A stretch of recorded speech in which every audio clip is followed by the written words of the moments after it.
The Money Pit is presented by Lutron and Home Advisor. Now, here's Tom Kreitler. Coast to coast and floorboards to shingles, this is the Money Pit Home Improvement Show. I'm Tom Kreitler in Jamestown, Rhode Island today, and I'm here hanging with our friends from This Old House. They've invited me to be a part of the final day of production here in Jamestown as they complete a really unusual house. They've taken a 100-year-old seaside house that when it was originally built was probably never intended for anything other than summer residency. They bolted on a brand new addition, and they've made this entire structure so energy efficient, it's now known as a net zero house, which means it's designed to create the total amount of energy it needs to operate. So coming up this hour, we're going to get all the details on that project straight from the TOH team, including Kevin O'Connor and Roger Cook. Plus, Norm Abram will be by to talk about a very special milestone reached by very few programs, because this is the 40th season of This Old House. So let's get to it. To kick things off, I'm very pleased to welcome a great friend of the Money Pit, Kevin O'Connor. Welcome, Kevin. And I mean that figuratively and literally, because not only are you our pal, but you've been a friend to many homeowners now for many, many years in your role as host. And congratulations on the 40th season of This Old House. Wow. Yeah. 40th season. 40th season, 40 years. It's something we're very proud of. As you know, Yep. I can't take any credit for that. Yep. I've only been doing it for the last 15, so the other boys are 25 years ahead of me on that one. But it's a testament to what Norm, Roger, Richard, and Tommy started back in 1979, that it's still going, that it's still popular, that we're still doing beautiful buildings like this, and we're taking it for a little bit of a victory lap. We're proud of it. Absolutely. So tell us about this area of Jamestown. Now, we're kind of right across the river from Newport, which is famous for mansions and cliff walks. Is this where you moved if your name wasn't Vanderbilt? I'm not sure. It's an island right in Narragansett Sound. So to the west of us is the mainland of Rhode Island. Right. And then to the east of us, as you say, is the peninsula of Newport, where all of the mansions are, all of the sailing. It's a smaller island community. Back in the day, people had to take the ferry to go to school from here to the mainland. Yep. We are now connected by bridges, but it's always been sort of, one step removed from the hub and bub of Newport. For us, it's the home of our architect, who's also our homeowner, who's fallen in love with the area. They had been vacationing here for many years, and they decided, nope, this is where we want to raise our kids. This is where we want to live. And so that is what has sort of started this project to begin with. Now, this is a net zero project, and that probably had a lot of challenges behind it. You took a very old building, you added on an addition that significantly increased the space of it. You had to bring those together and not miss a trick when it came to being energy efficient. Yeah, net zero has two components to it. You've got to make your own energy. We do that with solar panels, and that's kind of new, beautiful technology. But you also have to then try to reduce the load that you use in the house. Right. And as you know, these old houses, the original one here was built in the 1920s. It leaked like a sieve. We took off some old asbestos siding that was over the white cedar shingles. And when we did that, you could see sort of the vertical boards going across a 2x, and there had to have been at least an eighth of an inch, maybe a quarter of an inch gap between all of those. And I just say that as sort of as an example of how much it leaked. We've got to seal all that up. We've got a foundation that's in the ground that leaks as well. We've got a roof that leaks. So you got to seal that up, and then you got to add a new addition onto the house and make sure that those two marry well. And there's a whole bunch of different ways that we got into that. We won't know for net zero for an entire year of living here until you run the numbers and see if you basically made all the energy that you're going to need. Absolutely. We were able to do some tests beforehand, and we know we made great strides in terms of air barriers, air efficiency, energy efficiency. We've got some great equipment, but it's a huge challenge to do net zero on a retrofit, so we're going to see if we pull it off. Now, everything is unique about this, including the framing. It's not your run-of-the-mill 2x4 wall, is it? It's not. Jeff Sweener, who is our local builder this time, he's working for us down here in Rhode Island. His goal is to try to get as much insulation in his house as possible. So he went to a 2x6 wall, and that gives us a deeper cavity. The other thing it allows us to do is, because the 2x6s are bigger than the 2x4s, you can spread them out, and you don't have to be 16 inches on center. You can be 24 inches on center, and that allows you to drop some of those 2x's out of the equation. And again, as you know, when you take the 2x4s out of the equation, they're sort of your weak link. That's where you get the thermal bridging. You'd rather have insulation in the wall than wood in the wall. And we were able to drop about 40% of the lumber. Of what would have been that connection from outside to inside through those 2x4s.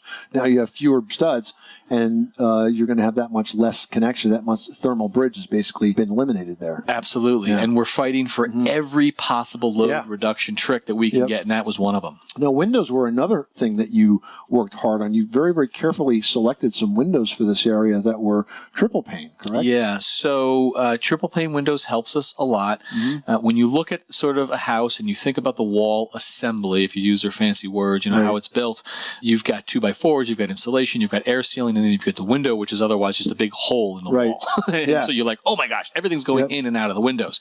Double pane is better than single pane. Triple pane is better than double pane, and that's what we actually have here. We're also controlling for the UV. We're controlling for the emissivity. Thank you. As the heat gain comes in and out, because we want to minimize the amount of air conditioning that we need and heat load. And the friends at Marvin helped us, you know, not only design these windows to get them, you know, up to code, up to speed for us, but there's lots of them, and we want to use as many as we possibly could. So an efficient window is key. The project's a continuation of your brand's Generation Next initiative. You've got some apprentices working here. How's that initiative going, and what's your message to young people that are out there? The message to young people is that a career in the trades can be a very good one. It can be something you do after college or instead of going to college. There's a huge need for people who work with their hands and have skills. And we've got 2 young apprentices who've been working with us side by side. One is a young woman who came to us from Mississippi. The other one is local, a former Marine who's already been employed by Sweeners. So it's a great way to show people that this is a good job. Now, the other thing that was unique about this is you had owners that were pros. So that must have made the process easier, because sometimes it's hard when you're building a project to communicate the needs to the owners that are not pros. You had an architect and a designer here, husband and wife, who own this property. Not just pros, but smart pros, and ones who sort of manage their appetite. It's not a big house. They didn't want a big house. They didn't want excessive space. And it was really up to Don, our architect, to come up with the net zero calculation to make this whole thing work. So we were pleased to be working with them. It's still going to be on them over the next 12 months to live accordingly, because as you know, even if you build it perfectly, if you leave the windows open or the air conditioning cranked too low, you will not make net zero. So now they're the ones who are going to have to actually live here and make that net zero work, and we'll find out a year from now if they pulled it off. All right, we'll see. Kevin O'Connor, the host of This Old House, thank you so much for stopping by the Money Pit. You can follow along online at thisoldhouse.com or check them out on Twitter and Facebook, #TOH Jamestown. Thanks, Kevin. Pleasure to be here. You're listening to the Money Pit Home Improvement Show, on air and online at moneypit.com, coming to you today from Jamestown, Rhode Island. Just ahead, landscaping when you live near the sea takes on some special planning and some special grass, especially if you're looking for one that needs almost no chemical maintenance. We'll hear from This Old House landscaping contractor Roger Cook about what it took to get this project done after this. You live in a money pit.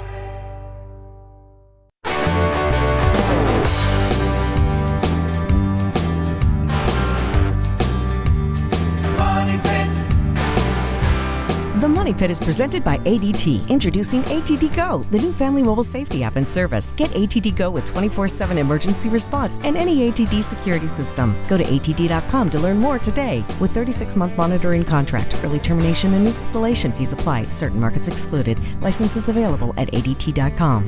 Making good homes better. Welcome back to the Money Pit Home Improvement Show. I'm Tom Kreitler, coming to you today from Jamestown, Rhode Island, the construction site for the current project of this, the 40th season of America's most popular home improvement show, This Old House. You can follow the progress online at thisoldhouse.com and catch the latest episodes on your local PBS stations. And if all this talk of home remodeling has you thinking about your next project, you can call in your home improvement question now to 888-MONEY-PIT, presented by HomeAdvisor.com. Well, when it comes to designing a home, you also need to think about designing the lot that the home sits on. And that job fell to landscape architect Tom Ryan, who joins me now. Welcome, Tom. Hi, how are you? I'm doing well. So you guys did a lot of nice work here, and this house has physically gone through a very dramatic transformation from kind of a drafty, smaller, inefficient summer home to what's probably one of the most efficient homes in the areas. And it's been expanded a lot. So you need to figure out how to make space for all that in the landscape. So tell me about that process, because I think a lot of our listeners maybe have never worked with a landscape architect.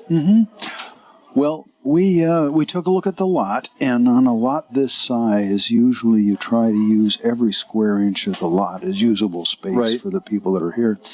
And so we took a look at the layout of the new house and try to relate spaces outside to inside. So there is a kitchen, a back door entrance where They come and go most of the time. The trash comes in and out. We placed a grill near the back door. There is the barn that they're in and out of, and they do projects. It's a family of constructors. They build stuff. They build stuff. Yeah, they definitely build stuff. Yeah. So we created a working yard off that garage and off the kitchen with an flat open space, a little area of paving, a little vegetable garden, and there's a sliding door between the garage and this open space. So it's kind of the overflow workspace. So it's kind of like bringing the indoors out and the outdoors in. It's exactly. that transitionary space where it's just very comfortable and moving from one zone to the next, so to speak. Exactly. And that's where the design comes in. And right. Aside from the design, now you've got to actually plan the physical elements to actually perform what that intent is. Yes, right. Yes. So we gave them both an area of hard surface and an area of grass. It designed a fence that's kind of the back wall to this space, put up a hedge between the house and the working yard, which takes out some of the view of the mess that might be there in the backyard, right, out of the kitchen windows. Yep. And then that's also a circulation space into the backyard. Which is a larger grassy area for their two young boys to get out and do what young boys do. Now, if folks are listening to this thinking, what process should I go through if I want to improve my backyard space? What kind of tips would you give them to kind of get them started? Well, what you mentioned before about relating the inside to the outside is vitally important. Okay. So you can have a great space outside, but if you can't get to it, it doesn't do you a lot of good. Right. And you want to go inside and look out all the windows, because you're going to live and it's New England. We live inside quite a lot of the time. That's right. So a lot of the views out the windows are just as important as the views of the house or the views in the open space. And then to zone those different areas as they relate to the house and as they relate to the outside property lines. We don't really think of the outside as being rooms, but in a sense it is, right? Exactly, the rooms. Yeah. And the smaller the house, the more useful those rooms are, right, and the more important they are. Right. If you've got a 5-acre lot, you have a house, and it's usually in lawn, and everything kind of bleeds out. But when you have a small house like this, those outside edges become more defined, and they become more integral into the living of the house. So all really important things to keep in mind if you're, if you've just completed the summer and you're thinking about now's when I'm going to start planning for next year, you got about 6 or 8 months now to start staring at those windows and thinking about those spaces. Exactly. And, really living through it in your head, maybe making a paper model of it, I always suggest, because people sometimes can't imagine the space and make sure everything fits. Exactly. But now's the time to do that, and that's great information. So congratulations on a well-done project here. Tom Ryan, the landscape architect on this project. Thank you so much for stopping by the Money Pit. Great. Thank you. And you'll find This Old House and Ask This Old House on your local PBS stations. Plus, for more details and behind-the-scenes photos, visit thisoldhouse.com or follow @thisoldhouse on Twitter and Facebook at #TOH Jamestown. Well, as you've heard, there are many, many things about this home that are special, and that includes the lawn. There's actually a very unique type of turf called micro clover here. With us to talk about that is This Old House landscaping contractor Roger Cook and Pat Hogan with Sodco. Welcome, guys. Welcome. How are you? So this is a house where the environment is really at the forefront, and you've chosen a type of turf here that is extremely sustainable and pretty much defines environmental sensibility for a landscape. Let's talk about it. You call it micro clover. What is it? The micro clover is just what it is. It's a clover, but it's not like the Dutch clover. Right. It's a minimally flowering, non-colonizing clover. Okay. That we've mixed in with our tall fescue mix, and is very drought tolerant. The clover takes the atmospheric nitrogen, converts it into nitrogen that the grass can use, so you don't need to fertilize it. Now, Roger, when it comes to fertilizing and getting the lawn chemicals just right, that's something that trips a lot of people up, right? Well, we spend a lot of time on our lawns trying to get them just right, and usually in the past it's always been a bluegrass lawn. Right. Bluegrass wants a lot of water and a lot of feed, and then you got to spray for weeds and bugs and everything else. Now, this is a type of turf that you see a lot commercially. Is it unusual to put it in a residence? Well, we've just started growing this in the past few years, and Right.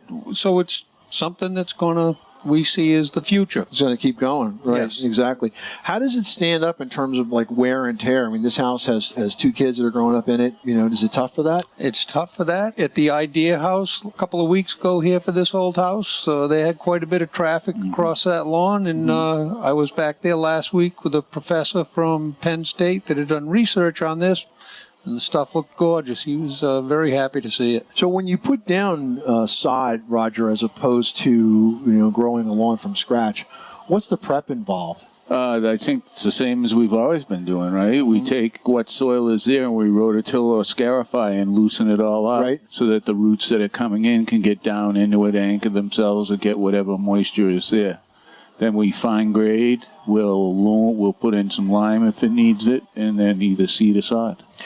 Now, we're in the midst of a torrential rainstorm right now, as you I guys think the can heavy see. stuff is just coming So, away. no issue with irrigation today, but does it take the same amount of water or less or more than what a traditional lawn would get? Another one of the beautiful things about it is it does not use a lot of water. Doesn't use a lot of water. No. Yeah. We have to educate people on not watering so much. That's right. Yeah. At the Idea House, I've already had to contact the irrigation contractor and say, shut the water off. It's Yeah. had enough.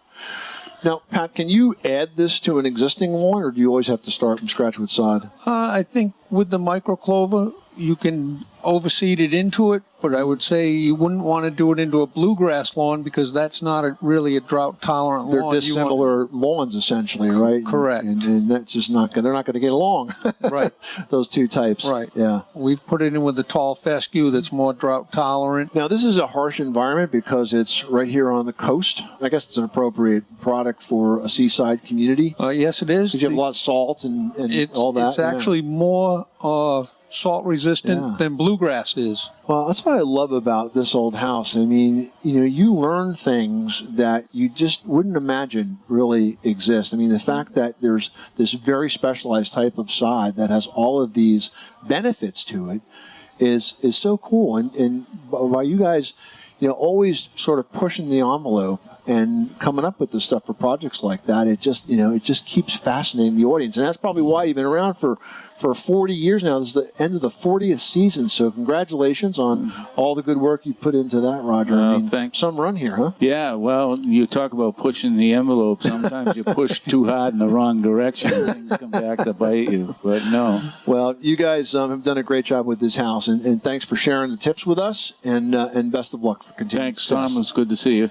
This is the Money Pit Home Improvement Show. You can learn more about this project by following the team at thisoldhouse.com. You can watch your local PBS stations for the next episodes, or follow them on Twitter and Facebook at #TOH Jamestown. This is the Money Pit Home Improvement Show, on air and online at moneypit.com, broadcasting today from a beautiful and very energy-efficient home in Jamestown, Rhode Island. It's where the This Old House team has built a home that actually makes all the energy it needs to operate. Today's broadcast is presented by Home Advisor. It's the fast and easy way to find the right pro for any kind of home project. Just ahead, if you thought things that were factory built maybe were not quite as good as something that might be handmade, well, you'll be wrong. The entire foundation for this home was built in a factory hundreds of miles away and then transported here for this very building. We'll find out how that was done next. 888 Money Pit.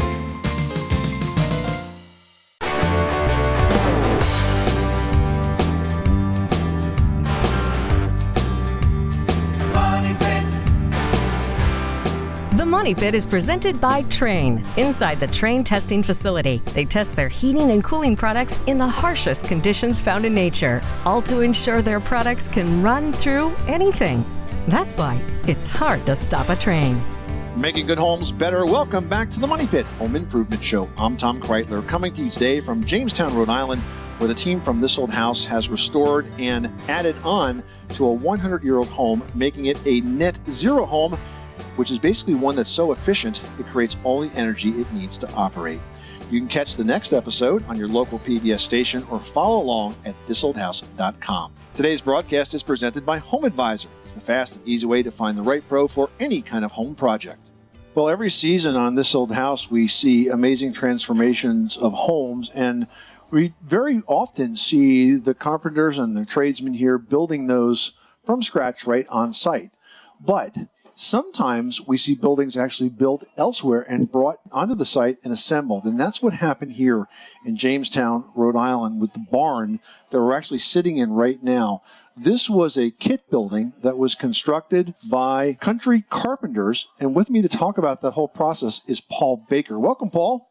Hi, how are you? I'm well. So, I think folks tend to think that factory-made or prefab, may not mean quality. But to me, it means better quality than what I could do on a job site, because you're able to control all of the conditions under which these buildings are made, correct? I would agree with that completely, yeah. And you have the buying power because you're making a lot of the same buildings, and, of course, the expertise in, getting it right every single time. Absolutely. So what's the process like if a homeowner is interested in a product like this barn, for example, that we're in right now? Sure. So we have at our production facility, we actually have a full indoor showroom and a village of post and beam models. Oh, that's cool. Yeah. So the clients can actually look, feel, touch, walk through the space. Walk through the space. Yeah. Or try it on for size. Exactly. And then we can get moved down from the village into the showroom and look at plans and pictures of examples of the style building they might be interested in.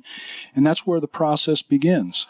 Now, you said post and beam. I know that's your stock and trade, but for those who are not familiar with that type of construction, please explain. Sure. So that's actually how our country was first built. When our forefathers sailed over from the motherland, they disassembled their ships and used the posts and beams to build their first buildings. And now we carry on that tradition of felling big timbers, big rough-sawn timbers, and producing buildings made in that old New England style, both in their appearance and in the type of construction that it is, full dimension, rough-sawn lumber. What materials are we talking about? We're talking about specifically eastern white pine. Huh. Right. Okay. And how does that stand up in terms of disease resistance? It stands up pretty well. A lot of people don't realize it, but some of the oldest buildings in New England were made from pine. Made from pine. Yeah, absolutely. Yeah, I mean, typically you think of, cedar, for example, as being insect resistant, but eastern white pine does a fine job, as evidenced by the age of these buildings. Exactly right. It does require maintenance. It's a wooden structure. You can't just let it sit there. You do have to keep after it, but there's something special about wood. Yeah. Now, what are these buildings used for? I mean, we're in a barn right now, but what are some of your customers doing with these buildings? The list of uses that I've seen over my time with Country Carpenters is a long list. Primarily garages, but we actually see some of our buildings used for livestock, airplane building, boat building, yoga studios, antique shops, garden centers, backyard businesses, just simple retreats, workout spaces. It's a long, long list of uses.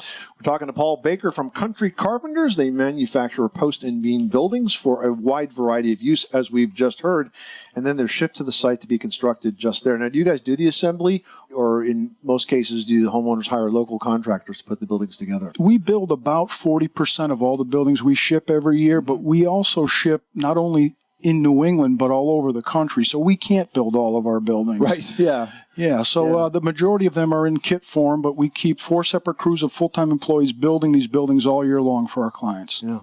Tell me about your website. Where can folks go and kind of learn about the wide variety of structures that are available to them? Folks can visit us at www.countrycarpenters.com. We also have a Pinterest page, a Facebook page, and Instagram as well. Yeah. So what do you think of the finished product here in Jamestown? It looks great. It's proud of this? Yeah, we're really proud of it. It's great to come back and see it after it's finished, see how the client is using it. Yeah, it's fantastic. Well, we had an insane rainstorm today. No squeaks, no leaks, no shuttering, no moving, rock solid. So well done. Paul Baker from Country Carpenters, thank you so much for stopping by The Money Pit. You're very welcome. Thank you. This is The Money Pit, home improvement show on air and online at moneypit.com, coming to you from Jamestown, Rhode Island. It's wrap day for the 40th season of This Old House.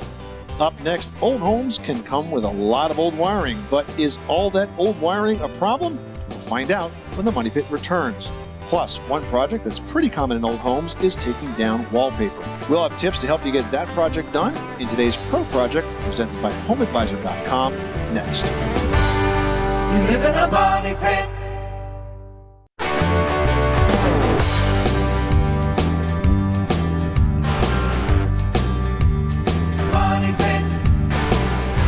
The Money Pit is presented by HomeAdvisor.com.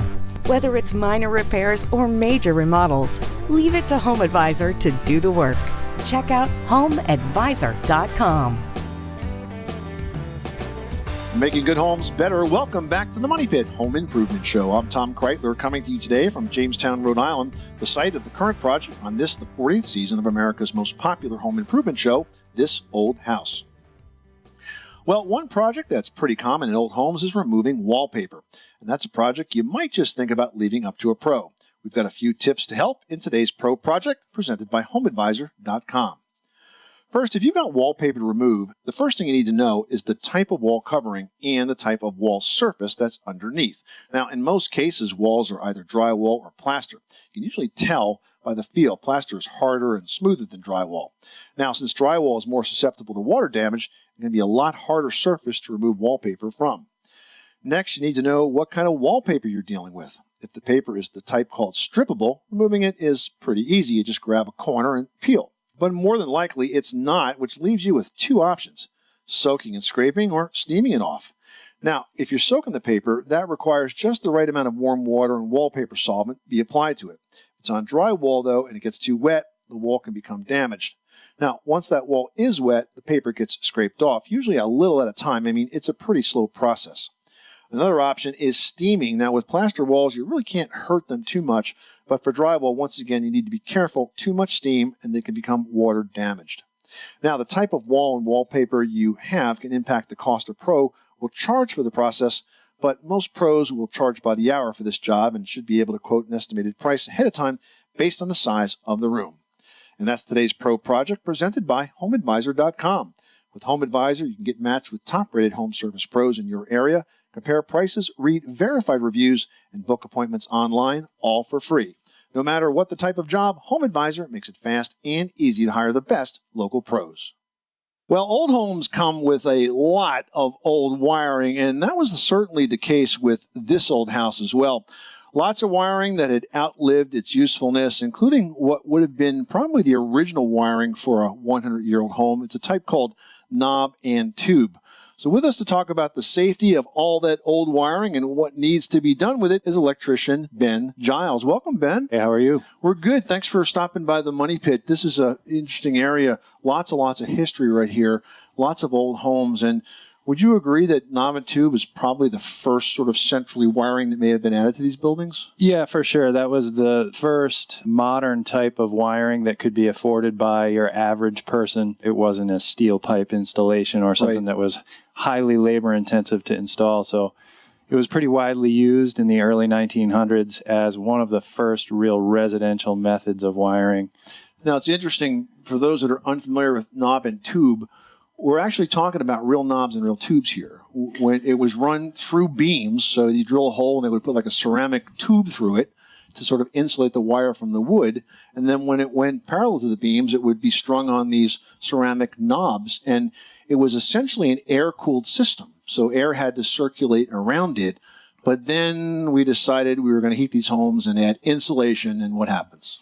Well, it heats up. The other thing I think that happens too a lot in these older homes is, you know, when the homes were originally built and designed, they weren't designed for things like vacuum cleaners, dishwashers, air conditioners, all of these modern appliances that we have today. And all of those things these days are grounded a lot of the time. So what you get is people kind of tagging new wiring onto the old system in unsafe ways and using it incorrectly. And again, those systems were never intended to carry those kind of loads. Coupled with poor installation techniques of newer wiring and the increased loads of the homes, it just creates some dangerous situations. But the original installation, the way that it was intended to be used, was actually not a bad one. It was fairly safe. It was the environment that changed around it. Now, for this house here in Jamestown, did you find any existing knob and tube that was still active? Oh yeah, there was definitely. Most of the house had some knob and tube in it. There were a lot of things tapped off of that knob and tube, just like I just said. People trying to get something that they didn't have and make it work with the existing system. So it was definitely a relatively dangerous situation in this house. You know, things that definitely needed to be taken back to zero and start over. and a real education. And I understand that you spent quite a bit of time working with the apprentices for this season, Mary Smith and Kevin Barker. How'd they do? Oh, those guys are great. I've actually known Kevin for quite a while. He worked for another contractor that I subcontract to. So Kevin, I'm pretty familiar with. He's a great guy, good carpenter, definitely learning a lot and kind of progressing towards that skilled tradesman type of position. And Mary was just awesome. You know, really, I only got to work with her a few times, but she definitely had a great attitude, willing to work hard, wanted to learn, loves what she does. So those types of people are always fun to be around. So they were brought on this show basically as an example of what we need in this country, which is young people that are learning skilled trades. Do you think they were good ambassadors for that mission? Oh, for sure. Yeah. You know, they both love what they do. They both love to learn about what they do. So that's a great start. You know, you can teach a lot of things, but you can't teach work ethic or passion. So those guys are both great for that. We're talking to Ben Giles. He was the electrician on this project in Jamestown, Rhode Island. And Ben, before I let you go, I understand you had some help with this project, kind of a star assistant joining you with the rough wiring. You had Congressman Don Norcross from my home state of New Jersey stopping by. That was pretty interesting. He used to be an electrician, right? Yeah, he was a commercial and industrial guy. He worked with the union and did larger installations, but definitely a great guy. Very, very nice to talk to. Very knowledgeable and very interested in this whole Generation Next and apprenticeship proliferation stuff. So he's a great guy in that field. And he didn't make a federal case out of it. No, he was very easygoing. You could just tell that that's really his passion, is to get young people into trade jobs that will really carry them a long way. Well, you guys have done a great job at doing just that. Ben Giles, thanks so much for stopping by the Money Pit and for the inspiration and leadership that you've shown by helping these young, skilled trades folks learn what this position is all about, learn what the trades are all about, and hopefully inspire others to do the same. Oh, well, thank you for having me. This is the Money Pit Home Improvement Radio Show. You'll find more information about this project on your local PBS stations. You can watch it right there. Also, check out behind-the-scenes photos at thisoldhouse.com. You are listening to the Money Pit Home Improvement Show, coming to you from Jamestown, Rhode Island, and the set of TV's This Old House. You can watch the progress as it happens on your local PBS station or follow along online at thisoldhouse.com. And of all this talk of old houses, has you thinking about your old house? Call in your home improvement question right now to 1-888-MONEY-PIT, presented by HomeAdvisor.com. Up next, This Old House is celebrating the end of the 40th season. Master carpenter Norm Abram has been there the entire time, and he joins us to talk about that history next.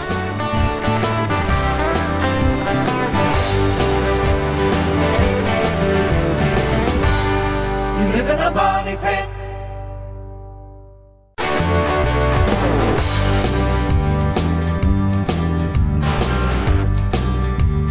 Money pit.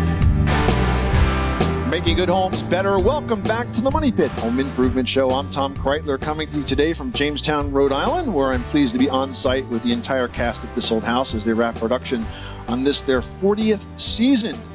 Well, imagine you're a young carpenter and you get a job building a small barn for a guy. Now, imagine that guy is a television producer who kind of likes your work and invites you to be part of a new home remodeling show on PBS. Well, Norm Abram doesn't have to imagine any of that, because that's how he got his start on This Old House. And he joins us now with the story. So, Norm, that's 40th season. Man, and it all started with you getting a job. That was a lucky job you got, huh? Yeah, well, I mean, I tell people, you know, when Russ approached me and Russ Morash approached me and he said, I'm thinking about doing this show about doing home improvement or remodeling.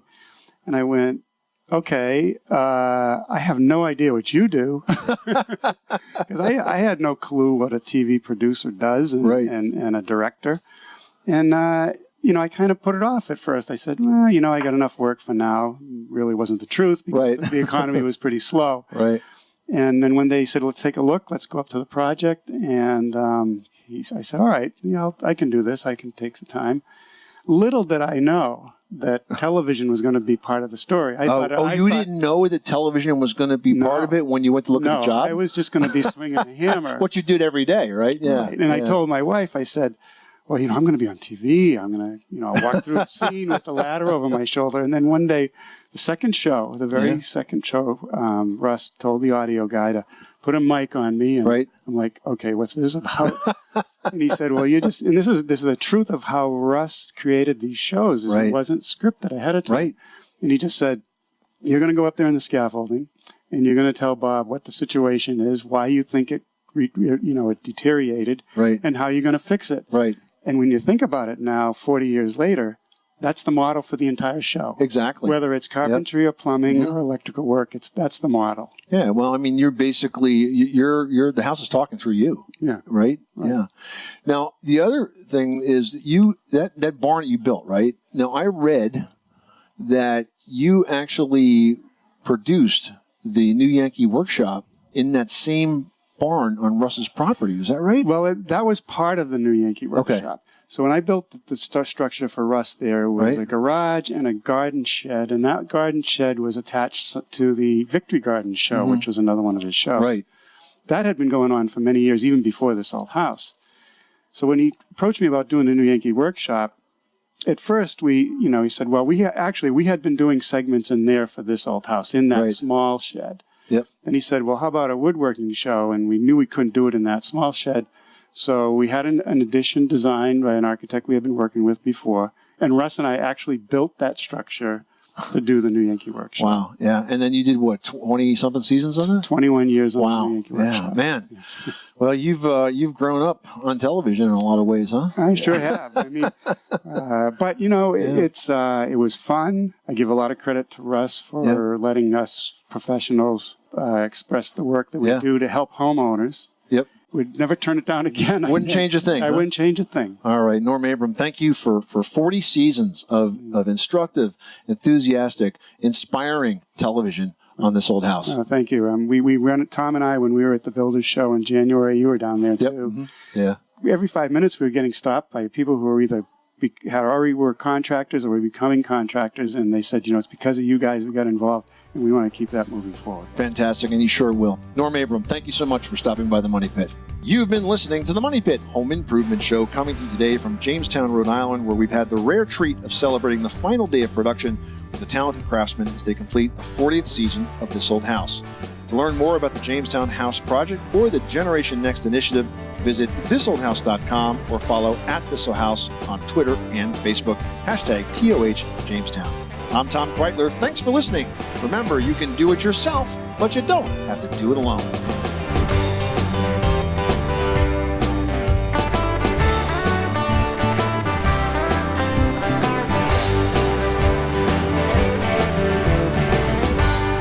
You live in a money pit.